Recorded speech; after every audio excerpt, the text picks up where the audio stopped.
Now, there are a few things that are really challenging about being a mom.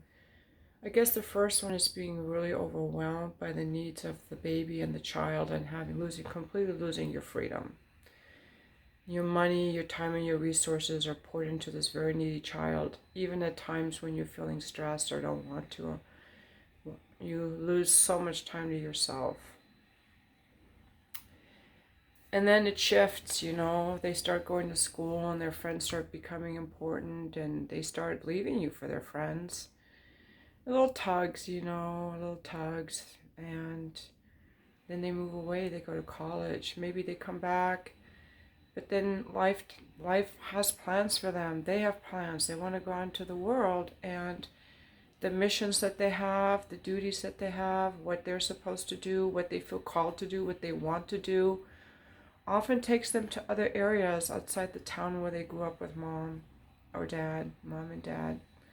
It could be work that's calling, school that's calling, another relationship maybe, adventure, the cost of living in the town you're in. And it's kind of sad. I'm feeling a little sad right now because I'm going through that right now. I don't like to talk about my kids publicly without their permission. They haven't given me permission. But I like to share what I'm going through. I'm a mom, I have 3 kids, and it's hard when one of them leaves, when one of them moves away, or one has come to visit me for a while and leaves, because I just so love and adore them. I don't like to be around people all the time, but I like to be around them every day. And then when they're gone, I miss them. If it's people that I like, I miss them. And yeah, I do. I just wanted to share this with you because it's a real parent moment. And yes, sometimes I cry. Not very often, but I'm feeling sad. I'm letting myself feel sad, and I'm letting you see me feel sad. And so the reason I'm putting this on my channel, first, I like to share my experiences with you. And feelings are part of experiences and part of life. I think that people don't want to share their feelings. How are you? Oh, I'm fine. No, my heart is breaking because my husband just died, or, I found out I have cancer, or, I, whatever. People don't want to say it like, oh, I'm fine. But people have feelings and feelings are fine.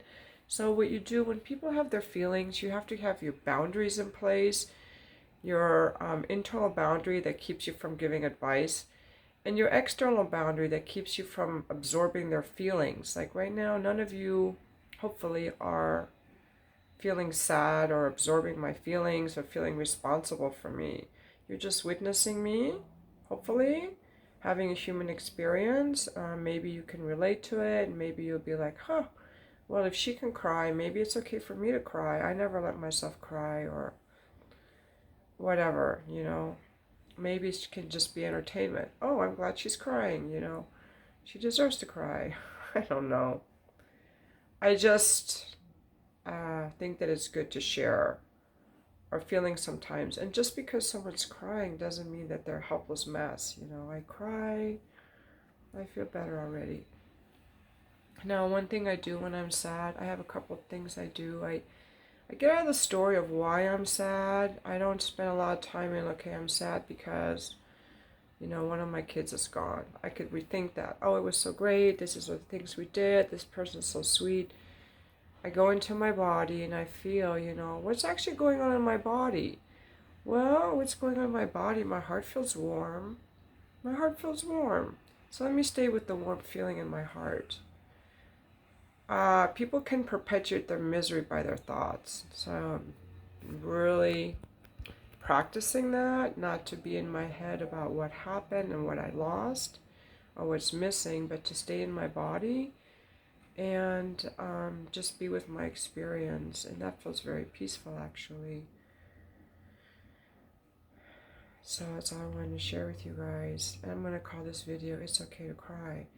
But I tell you what was the worst way I used to cry would be I would start crying and I would spin the story of whatever it was that made me sad and ruminate on it and cry and cry and cry and get into this freaking victim mentality that led me into some kind of a pit. And I don't ever want to do that again. I never want to do that again. So sadness comes up, I feel it, and if I actually just feel it in my heart, it doesn't really feel that bad. It seems to be my thoughts that are causing my pain. You know, my thoughts that are resisting what is, and my brain that likes everything to stay the same and doesn't like change. Because actually when they first come to visit, and sometimes when people first come to stay with me, I get a little annoyed, you know, like why don't they just leave? Then I get used to it and start enjoying them, and then when they leave I'm sad. So there's this adjustment period, you know, that the brain goes through. I hope this video has been helpful to you, and yes, it's okay to cry.